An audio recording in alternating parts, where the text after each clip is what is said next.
Next person we're going to hear from is Justin Balko. Now, he's actually pre-recorded his presentation for you, but he's available then to take questions live, obviously, afterwards.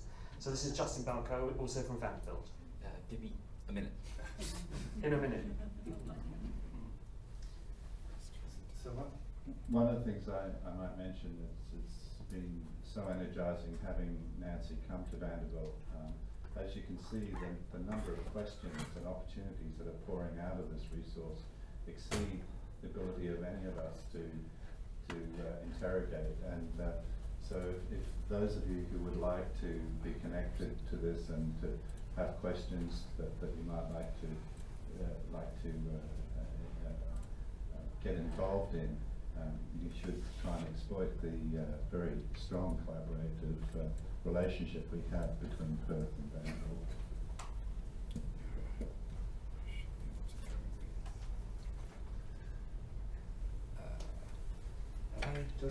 Just while we're waiting, by way of introduction, as you can see, Vanderbilt and Perth have this very collaborative culture. Welcome. Thanks for having me. Breast cancer is the most... Sorry, Sam. Just by way of introduction, Justin is been on faculty not so long, but is an incredibly generous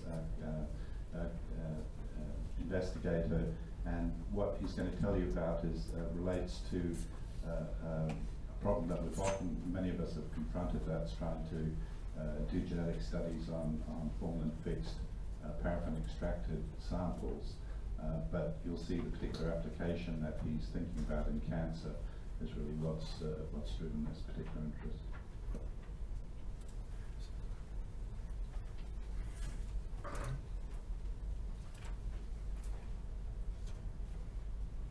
Welcome. Thanks for having me. Excuse me. Yeah. So my laboratory at Vanderbilt is focused on, or originally, focused on signaling in breast cancer cells and some other types of cancer.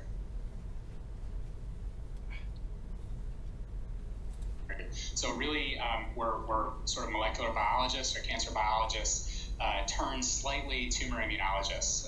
So I use that term exquisitely loosely.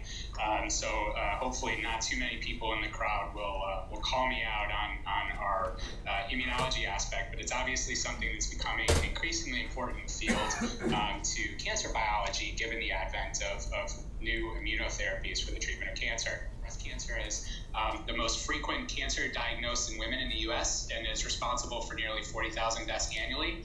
Although the death rate from breast cancer is relatively low compared to many other types of cancers, the sheer number of women that are diagnosed each year, even with that low mortality rate, represents a huge number of patients that die of disease each year, about 40,000.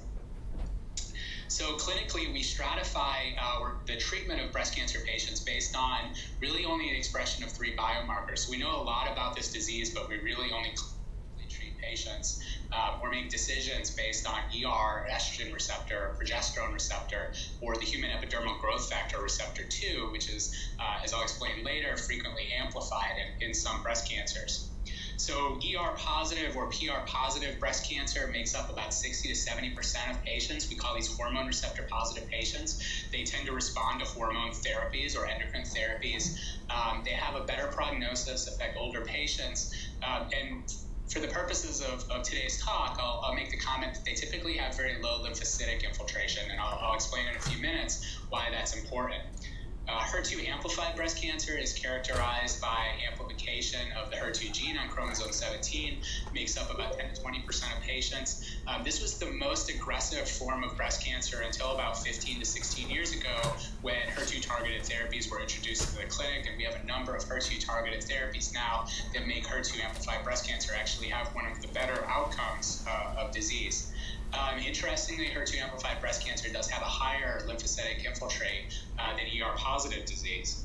And then finally, as the name would imply, triple negative breast cancer really means the absence of amplification of HER2 or the expression of hormone receptors, including ER or PR. and that makes up about 10 to 15% of patients. It's an extremely aggressive and heterogeneous form of the disease, and affects younger patients, has a very high mortality and metastatic recurrence rate. And interestingly, again, for today's talk, is that this type of disease, while there are no targeted therapies existing that are approved by the FDA, has the highest lymphocytic infiltrate. So it's important for me to discuss sort of what we know from a translational perspective or a basic perspective on breast cancer. About 15 years ago, Charles Peru and a group at Stanford discovered the intrinsic subtypes or molecular subtypes of breast cancer, which largely correlate with receptor status of how we treat patients clinically. But these subtypes are based on gene expression patterns, and it's thought that they really represent the underlying biology of the disease. And so, although they're not currently used clinically, they may be in the near future. I'll just make the comments that basal-like breast cancer, while not all-inclusive of triple-negative breast cancer, comprises a large percentage of triple-negative breast cancer. And it's called basal-like because it expresses many of the cytokeratins and the gene expression patterns consistent with the basal myoepithelial layer that line the lumen of the mammary gland. And luminal breast cancer is most similar to our ER-positive or PR-positive breast cancers, although, again, this is not all-inclusive. Finally, there's a molecular subtype called HER2-enriched, which, as the name would imply, generally represents HER2-amplified patients, though, again, patients can have HER2-enriched gene expression patterns and not actually have amplification of the HER2 gene. So, these factors are all important in prognosticating patients with breast cancer. So in the Kaplan-Meier figure on the left, I just want you to focus on the blue line here that shows the triple-negative breast cancer, the solid line here. Triple-negative breast cancer has really the poorest outcomes after surgery. So these are recurrence-free survival, or actually overall survival, after surgical resection of the disease. So all patients are no evidence of the disease at the start of this Kaplan-Meier survival curve. And if you just follow the solid lines, you can see that triple-negative breast cancer really has about 50% of patients that die within the first 5 years after surgery. Probably the other 50% are generally cured by surgical resection of the disease. In contrast, HER2-positive disease is better than triple-negative breast cancer. Those patients have a slightly better recurrence or overall survival after surgery. And then finally, the dark solid line is ER-positive breast cancer. And there's actually a group of dotted lines here, which are patients that receive chemotherapy up front prior to surgical resection. And many of those patients will have a complete response to chemotherapy. So even though they have surgical resection, there's no evidence of even any alive tumor cells in that surgical resection. Those patients tend to do much better and have much higher cure rates. Now, the reason that I've shown you this is that on the right is a molecular subtype, and without spending too much time on this, really the practical upshot is you may have ER-positive breast cancer that has generally better prognostication, but if you have ER-positive breast cancer that has an underlying basal subtype, by gene expression patterns, you actually end up doing much worse. And in the contrast, if you have triple-negative breast cancer, but you have a luminal subtype, even though you don't express endocrine receptors, you actually have a much better outcome after surgery. So this suggests that there's something substantially significant looking at gene expression patterns and the molecular subtype of the disease that extends beyond simple clinical receptor subtyping. It's becoming of increasing interest in the field. Actually, this was noted probably over 50 years ago by H&E of breast cancer specimens, is that some patients that have better prognostic outlooks have much higher rates of infiltrating lymphocytes within the tumor. And so in the immunochemistry here on the right, you can see the varying degrees in a number of different tumors. This was data published by a colleague, Roberto Salgado, at Jules Bordet Institute in Belgium. And so they've really characterized sort of a clinical algorithm for how to identify the percentage or quantify the percentage of tumor-infiltrating lymphocytes in breast cancer. These lymphocytes quantitatively are prognostic in both triple-negative breast cancer and HER2-positive breast cancer, but less so in ER-positive breast cancer or hormone receptor-positive disease. Increased amounts of lymphocytes, as one might expect, typically predict a favorable patient prognosis. And this can both be in response to chemotherapy. So patients that are about to receive chemotherapy that have many lymphocytes in their tumor will have higher rates of a complete response. But it also, the infiltrating lymphocytes in the leftover residual disease can actually patients will do much better after surgical resection or after the chemotherapy has been administered. And so this is represented by the survival curves on your right showing metastasis-free survival and overall survival in triple-negative breast cancer patients that had either high TILs in green or low TILs in blue. Collectively, really what I want you to take home from this is that immune evasion or recognition is likely to be an important factor in patient outcomes, particularly after chemotherapy. So just to kind of speed up a little bit to get to the crux of the data, we really have a changing landscape in the pharmacotherapy in cancer from pharmaco to immunotherapy. And this is really important because there's typically, although a lot of interest in performing immunotherapy in patients with cancer, there's typically, especially in breast cancer, been limited historical responses. However, there's been recent success of PD-1, PD-L1 targeted immunotherapies. This excites many of us in the field, and there's even been some responses in triple-negative breast cancer, which comparatively have been thought to be a very immunologically dead or cold tumor. Because of these low rates, however, this begs the question that we'll probably have to employ therapeutic combinations that are patient selection biomarkers. And how will we figure these out? And so it really suggests to those of us in the field that are in the business of trying to identify these combinations and these biomarkers that we're really going to have to look in the immune microenvironment to find hints at how to combine therapies and also how to identify patients that are likely to respond to therapy. And so, unfortunately, that task is a very daunting one because understanding the complexity of the immune microenvironment really depends on a lot of tissue availability and some very complicated techniques. And so I want to tell you a little bit about how we're trying to address that with archival specimens. Before I do that, I just want to make the point that tumor-infiltrating T cells... Sorry about that. For whatever reason, we seem to have Justin on the screen rather than the PowerPoint presentation. Hi Justin, we're not quite ready for you yet. We're still listening to your presentation. There you go.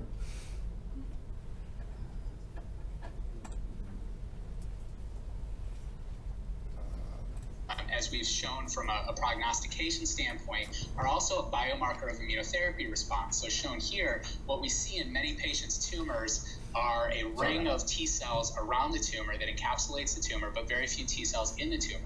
The more T cells that are on this invasive margin of the tumor, typically in most disease states, the better the immunotherapy response. And often when patients are treated with a immunotherapy, we see a migration or a pilgrimage of T cells into the tumor. So that's shown here in these three windows, where pre-treatment there are very few T cells in the tumor, and then after an active immunotherapy, we see an increase in T cells in the tumor, followed by tumor regression to the point where the scar of the tumor is really nothing but T cells. And this activity often precedes a decrease in tumor size. So what are the challenges to studying the immune microenvironment in breast cancer?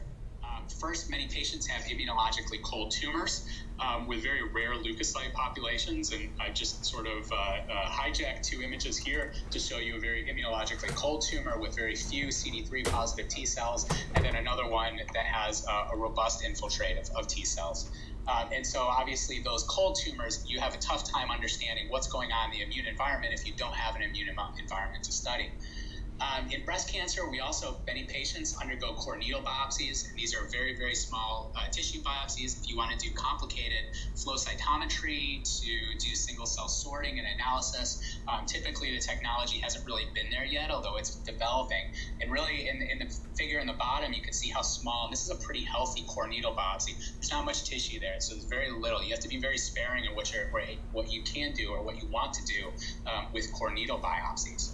There's also an increasing number of important markers to examine. As we study more about the immune system, we know that it can be incredibly complicated to make real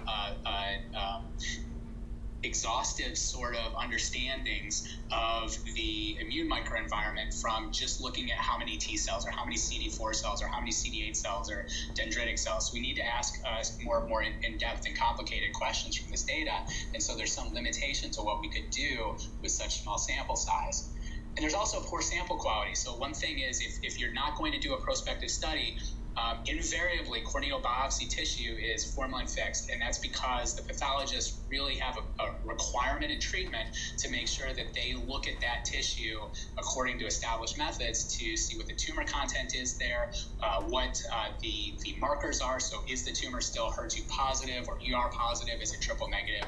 And so invariably those samples are fixed by FFPE. And you can see in the bottom right that if you want to do gene expression analysis and look at RNA or DNA, this happens to be RNA, you can see how nice the 18S and 28S ribosomal bands in this RNA from frozen tissue, but from identical tissue that's been FFPE fixed, you can see that there's substantial degradation of the species. There's no intact ribosomal RNA. And so this is a real challenge for many of our gene expression analyses. So if one wants to do a thorough mRNA analysis as opposed to protein analysis of these kind of specimens, we have a number of different options. We really have a complicated slide here, but really the take-home message is that there are advantages and disadvantages to all the different methods of looking at gene expression. If you really want to do something that's comprehensive, you're limited to microarray, RNA-seq, or nanoString. nanoString is not exactly comprehensive. It hits an intermediate number of genes, about 850 is your maximum throughput there, but it has still a substantial number of targets if you know what you're looking for. Microarray is historically inamenable to FFPE tissue, although there's a few that have gotten to work, but most labs have abandoned this in favor of RNA-seq. So RNA-seq is more expensive.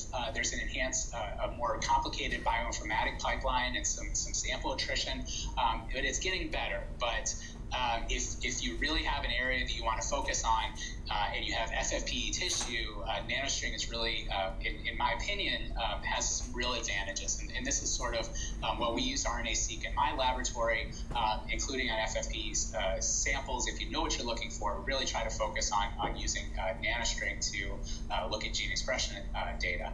So quickly how this works is you have a capture probe and a reporter probe. The reporter probe is specific, both are specific to 50 base pair contiguous sequences on the target mRNA. The capture probe is biotin labeled, and the reporter probe has a barcoded sequence that is specific to that gene. And so you make these tripartite complexes in vitro, which has all three molecules. And then all of the excess probes are removed, and there are the tripartite molecules are bound to a streptavidin-coated slide. A charge is applied across the slide, which elongates all of the barcodes, and you end up with a scanned image that has a sequence of barcodes, each one specific to each transcript. And the importance of this is that there's 0 enzymes involved in this process. And so in FFPE tissue, if you're going to do qPCR, you're limited by the cross-link nucleic acid that exists there and the ability of enzymes to access that cross-linked nucleic acid, and therefore differences in amplification rates. In RNA-seq, you're relying on ligases and things that are also an enzymatic feature, but in this particular analysis, you're using direct quantitation of the RNA species, which I think is an advantage.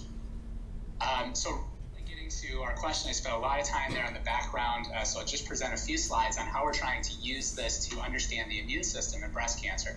So our question is, how does cytotoxic chemotherapy alter the immune microenvironment? This is important because those Kaplan-Meier plots that I showed you earlier demonstrate that those patients that have reduced TILs in their tumor after chemotherapy, which is administered to almost all triple-negative breast cancer patients, have vastly inferior outcomes after surgery.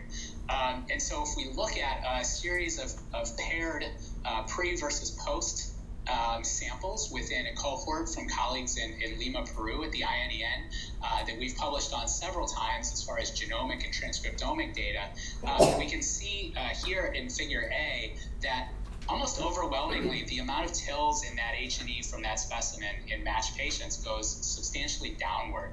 There are a few patients that have an increase in TILs during this process of neoadjuvant chemotherapy. And again, in our data set, consistent with that published with others, those patients that have a low TIL or even an intermediate amount of TILs in that post-neoadjuvant specimen have vastly inferior recurrence-free survival rates and also overall survival rates. And so this is very important because we want to understand what chemo is doing to that immune microenvironment. So the really big reason why we're interested in studying this is because there are large empirically designed registration trials testing chemotherapy and immunotherapy, not in sequence, but in tandem in triple-negative breast cancer. And so if we're treating patients with chemotherapy and triple-negative breast cancer, and we don't have good data that suggests that this is actually going to augment the immune system within that tumor microenvironment, these could be vast failures. And we also want to be able to interpret the results when they do come out from these registration trials.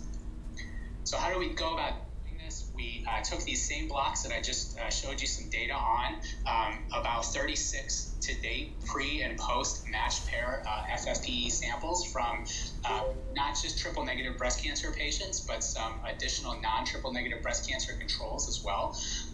And we are looking at a nanoString panel called the Pan-Cancer Immune Panel, which is approximately 750 immune-related genes.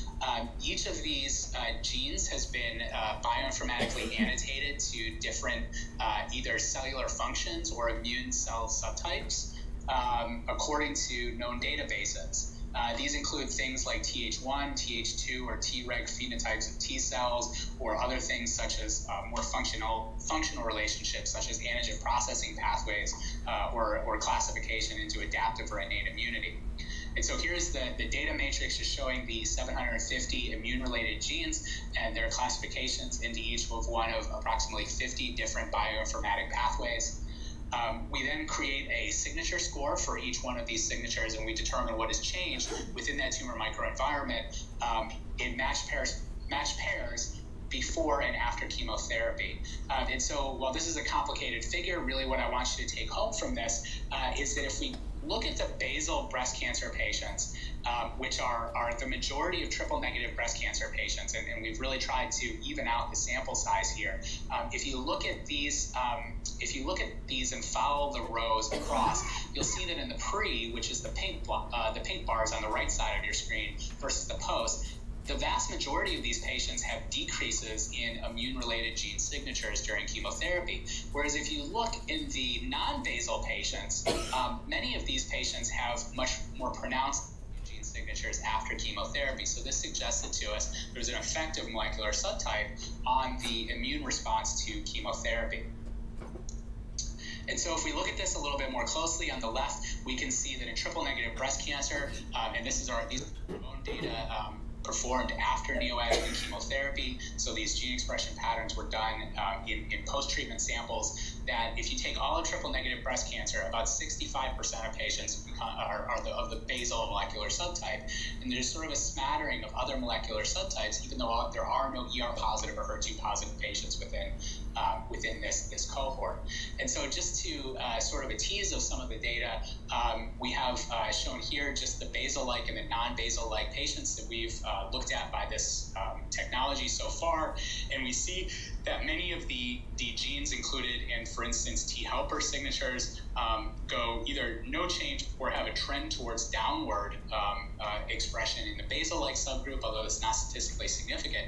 However, if we look at the non-basal patients, we actually see an enhanced signature for T helper cells. And we started to look at some immunohistochemistry to validate this. So this is a great way of finding some key stains that you might want to do on your FFPE samples, and then go back and validate those in your actual samples.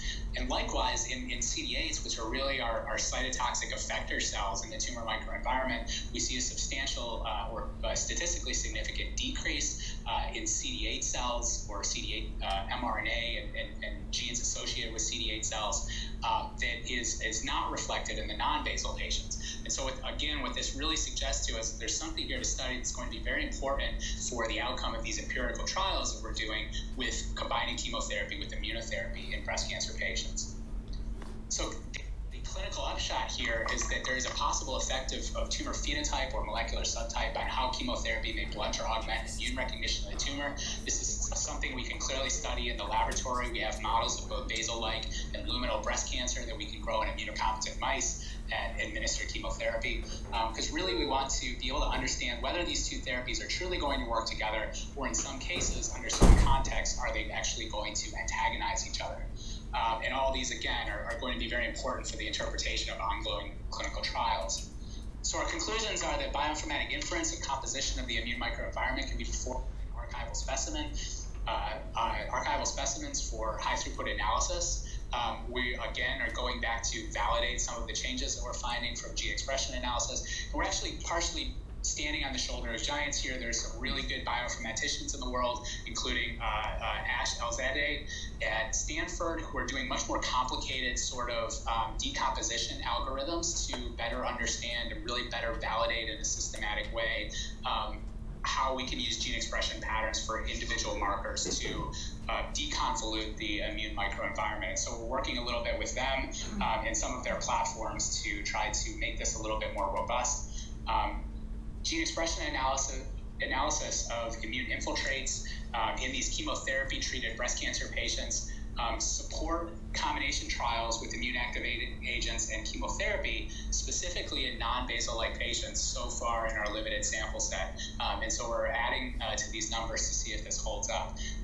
The most important thing here is that it suggests that these factors may be, or these treatments may be antagonistic in basal-like patients.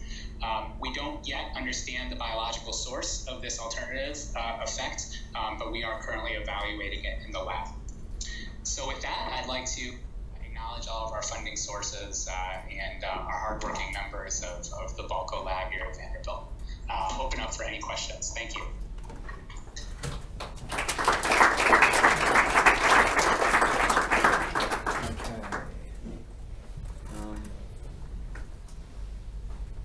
I believe we've got Justin on the other line. I'm just waiting for him to turn on his webcam. Hello, Justin. Can we see him? There we go. Oh, we can't hear him though. We can't hear you yet. Can you turn yourself on, so to speak? Hang Hello. on. There we go. Yeah. Terrific. Yeah, got me. Okay, we've got about 5 minutes for questions. So, any questions from anybody yet? One at the back. You can have the mic, please.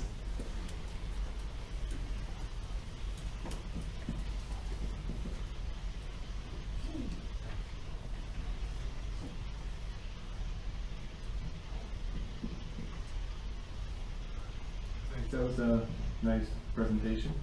I'm Rob Holt from the BC Cancer Agency in Vancouver, visiting Perth here.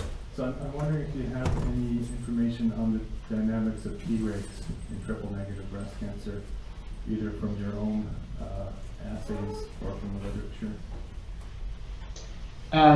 Yeah, so that's a great question. Obviously, a lot of people are really interested in looking at Tregs as sort of an immunosuppressive component and how they might contribute to not only just to general patient outcome, but also to responses to immunotherapies.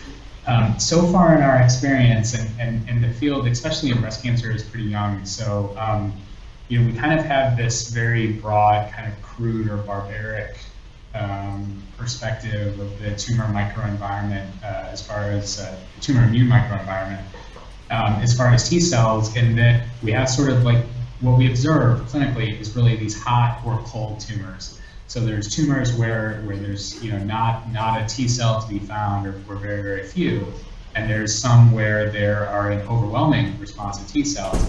And what makes it really difficult to sort out is when you have the hot immune system, you have a lot of T lymphocytes in the tumor. When we start to dissect individual components of those, so looking at CD4 or CD8, or using FOXP3 as a marker of regulatory T cells, is that we see an increase in everything. And even in ratios, there just seems to be an overwhelming increase in all types of T cells, and even other types of immune cells in those really sort of immunoreactive tumors versus ones that are cold, where there's really no T cells to observe.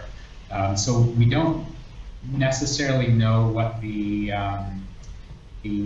overall patient outcome sort of phenotype is, with varying degrees of Tregs, or even how we really should be quantitating them, because we don't have like a clear phenotype. And that is, should we be looking at them as a ratio of the total immune cells, or should we be looking at them as an absolute number? So I think it's a really good question, and I think there's a lot of people working in that field, as well as us. We're quantitating this in all our mouse models, but it's not really clear to us, what the practical upshot is of Tregs in that microenvironment. So that was kind of a long-winded answer for I don't know. Yeah, that's great.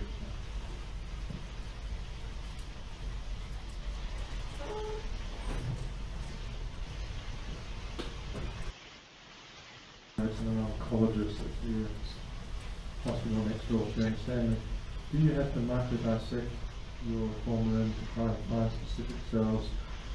Because I've always thought you just get averages of stromal tissue, cancers, and lymphocytes. So, Yeah. So how typical is it to microdissect on the formalin cells of interest? So we've tried both ways. Obviously, it's a little bit more of a pain to do the LCM, and also in the LCM, if you're only interested in immune-related genes, you can definitely do that. But a lot of times we're interested in sort of both components and being able to dissect sort of that complex, the complex tissue sample into different components. But in my experience, really what we're interested in as sort of cancer biologists / tumor biologists is to get that admixture of cells. What we typically do is we go for and I can't say that we've explored this in an extremely systematic way, but we will we'll look at the H&E and we'll either make sure that we have 30 to 40% or more of the entire slide is composed of tumor and/or tumor microenvironment, meaning immediately adjacent tissue to tumor. So is it spread across that entire section or not, and is it present in at least 30 to 40%? And we go for less than 50% because typically the RNA amount or the RNA yields in tumor cells tend to be much more dense than they do in the surrounding stroma in human immune cells. However, if there is not in the entire section, if there is in the entire section at least 30 to 40% tumor cellularity, we'll just cut peels from that block into a tube and purify the RNA and take it for what it is. If there's a lower percentage, but we can enrich for 30 to 40% or more within a small region of that section, then what we'll do is we'll have a pathologist circle with a fine tip pen the region of that tissue on the slide, and we'll actually macro dissect it. And for us, that kind of does the trick as far as, in our experience, being able to enrich for that tumor microenvironment and really get the cells that we're after without actually doing LCM. Because as you might know, when you do LCM, you're really going to be limited on the amount of tissue that you're actually able to capture within that section. So that's kind of what we go for, is if it's greater than 30 to 40%, we'll do whole sections. If we can get a 30 to 40% tumor cellularity region within a circle or a region of the section, then we'll macro dissect it. Now, because you've been so kind to us, Justin, we're going to sneak in one more question. We're already over time. Sure. Can you keep the answer really short, and we'll answer the question? Because there's one more question, isn't there? Just keep it really short as well. Please. I just had a Hold on. I just had a really quick question.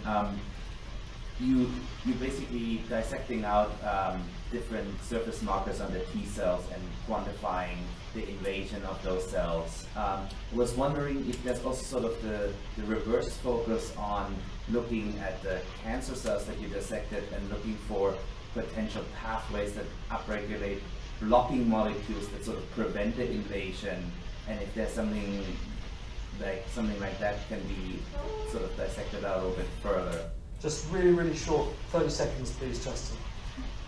Sure. And I apologize. You've already got the feeling that I'm extremely long-winded in my answers. And there I go again.